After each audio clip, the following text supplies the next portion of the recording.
Is British Petroleum about to go down? Let this be a lesson for you green people, you green watermelons, green on the outside, but dark, dark red on the end.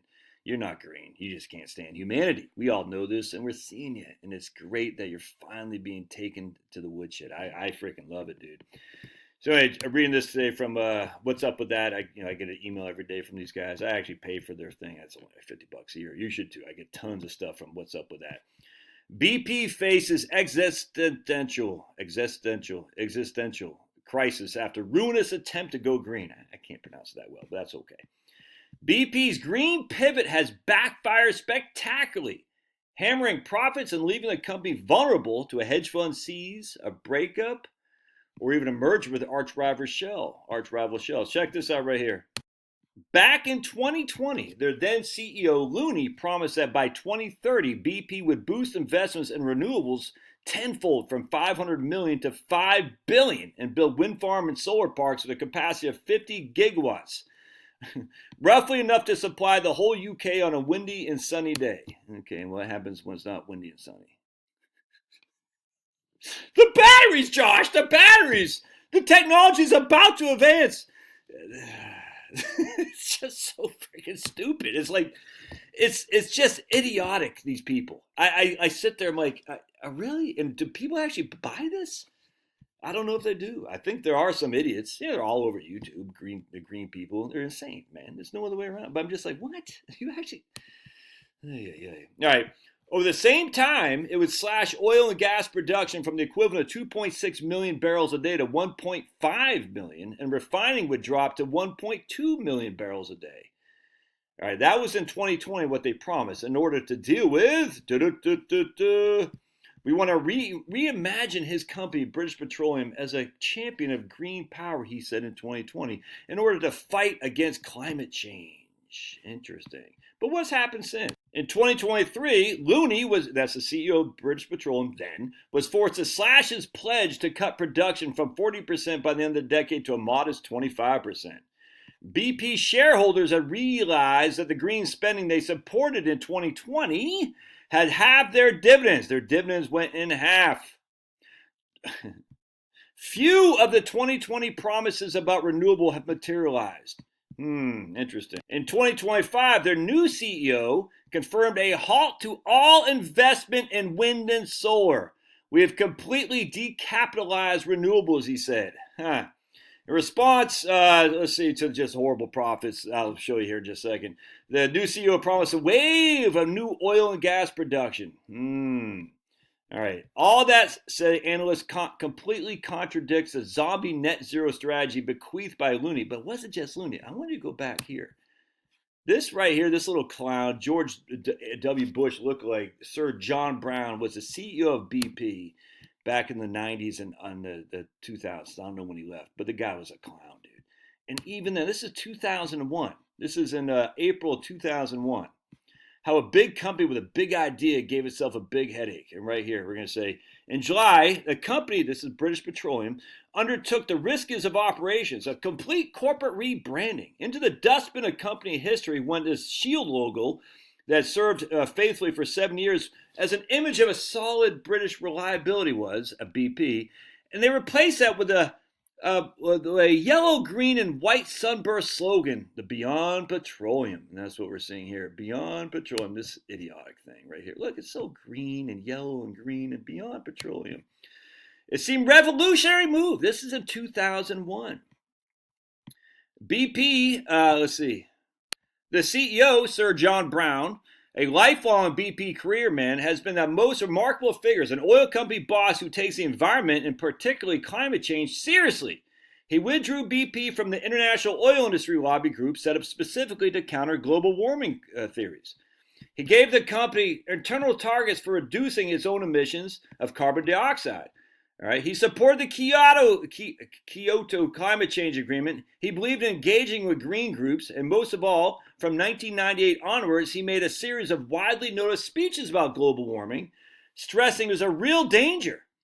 There is little doubt these concerns helped make him not only the favorite businessman of the environmental groups, but also Tony Blair's Downing Street. That's where he got a knighthood in 1998. And the Clinton White House, he's particularly close to Vice President Al Gore. Yep. And when last July he announced he was taking his company beyond petroleum, it was interpreted as both a natural culmination of his instincts and a visionary gesture of global significance. So let's see what BP has done in terms of the stock price. We're going to go back to 2000, and we're going to compare British Petroleum, beyond petroleum, to that of the total stock index. BP, $10,000 invested, is worth $6,800 now. $10,000 invested in VTSMX, the predecessor to VTI, the total stock index, is worth $66,000. You only got 7.84% a year in VTI, but you got 1.47 the negative in BP. Interesting. So BP has fallen off a cliff. Oh, but check this out. It gets even better. I'm going to show you the current graph of BP, and you'll be like, whoa, should you invest in that now? The answer is unequivocally no. So here's BP. I mean, I don't care. I'm not telling you what to do. PE ratio 241. 241. And yet you're getting a 5.869% dividend yield right now because the price is so low. Look at that. The price, I mean, just look at that, dude. This goes back to 1985. The price is, I mean, look, from at 1998 it was at 45. Today is at 33. I mean, look, that's 10 years. You've lost money in BP basically since the 1990s, since they went on this insanity of doing the green, the beyond petroleum. Let's compare BP. And Exxon too hasn't been a stalwart against the green people too. Trust me, Exxon can kiss my big fat behind, but they haven't been nearly as bad as BP. All right, so we're compared to Exxon. It's going to load here or what? All right, so this goes back to 1998 when Sir John Brown went beyond petroleum. He's green guy. Look at this. 10,000 invested in BP is worth $10,266. 10,000 invested in Exxon is worth $80,000, dude. And again, Exxon, they can freaking pound sand too, but at least they somewhat kept their commitment to oil and natural gas. This is what happens when you go green. You go green, you go broke, dude. No other way around. That's before inflation too, by the way, and the taxes you had to pay on your dividends. They can go pound sand. This makes me so happy, BP. I can't stand BP since the late 90s. I said, that guy is such a freaking clown, Sir John Brown. Oh, my God, because he wanted so desperately to get in with the cool kids, with Clinton going to Hollywood, and it was such a freaking scam. Look, I used to work at USA, and we had a partnership with the NFL. I'm telling you, man, some of the lower level executives, they just loved being able to go and rub shoulders with Robert Griffin Jr. or the third, Roger Staubach. They just loved it. They're paying corporate dollars so they could get a chance to take pictures of Roger Staubach. They just made them feel so like, I'm part of the big kid club now. I feel so good. And Sir John Brown was a CEO of British Petroleum. Oh, by the way, British Petroleum, check this out. I want to show you something here. Right here. For the unmistakable impression given that was the world's second largest oil company, had taken a long, hard look at the future and seen that with the likely advent of climate change, burning of fossil fuels such as oil, coal, and glass thought to be responsible for global warming would eventually be phased out. That was in 2001. Let's see where BP is now in terms of, remember, they were the second largest oil company back then. Now they're right here. 1, 2, 3, 4, 5, 6. Here's the revenues in 2018, 245. Here's the revenues in 2023, 248. Revenues for Chevron, 2018, 141, 246. Where's Exxon? 243, 244. So BP was bigger than Exxon in 2018. Now BP is at 248, Exxon's at 413. In fact, let's just take a look here. BP, let's see, where is BP? 245. They were the fourth largest oil company. And look, I mean, look where they are now. It's insane to me. I'm just like, what is this? What is this? In fact, and the Chevron's going to be probably by now, the Chevron's above them. Hell, Marathon's probably above them now. What is this infatuation? You just want to be liked and you want to appeal to these green fools. Man, have some freaking sense of morality, dude. Now, look, I don't like oil. I can't stand the Rockefeller clan. They're evil. But until we go full nuclear, this is what we got.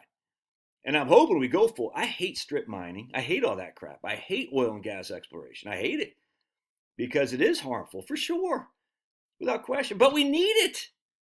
Until we go full nuclear, this is what we got. Solar farms and freaking wind is just idiotic, dude. It's stupid. It's not green at all. It's just to take from the poor to give to the rich, without question. It's only rich people getting subsidized because they know people in the power structure.